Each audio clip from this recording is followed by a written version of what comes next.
ఈరోజు నేను మటన్ వండాను, కైమా వండాను, 2 కూరలు వండాను. ఇప్పుడేమో పెసరపప్పు కట్టు పెట్టాను. పెసరపప్పు కట్టు ఎలాగంటే ఉట్టి పెసరపప్పు కడిగేసి బాగా కుక్కర్లో ఉడికిపోయిన తర్వాత పచ్చిమిరపకాయలు, ఉల్లిపాయలు మాత్రమే వేయాలి, పసుపును అంతే. ఇంకా అందులో పులప వేయకూడదు. ఉప్పు సరిపడే అంత ఉప్పు వేసుకొని ఇప్పుడు తాలింపు పెట్టుకోవాలి. తాలింపుకి వెల్లుల్లిపాయ, జీలకర్ర, మిరపకాయలు, కరివేపాకు. తాలింపు వేగిపోయింది. ఇప్పుడు అందులో వేసేస్తున్నాను. పెసరకట్టు ఎండలు ఎక్కువగా ఉన్నప్పుడు పెట్టుకుంటే సలవ చేస్తుంది. ఇది చాలా ఆరోగ్యానికి కూడా మంచిది. పులప వేయకుండా పెడితే కమ్మగా ఉంటుంది. నేనైతే ఇప్పుడు అలాగే పెట్టాను.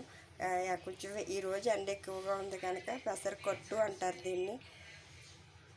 ఎంత సులువుగా అయిపోద్ది ఇది.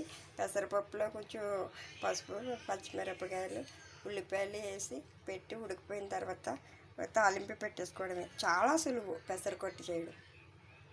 మటను కైమా చేశాను ఈరోజు. వేరువేరుగా మటన్ వండాను, కైమా వండాను.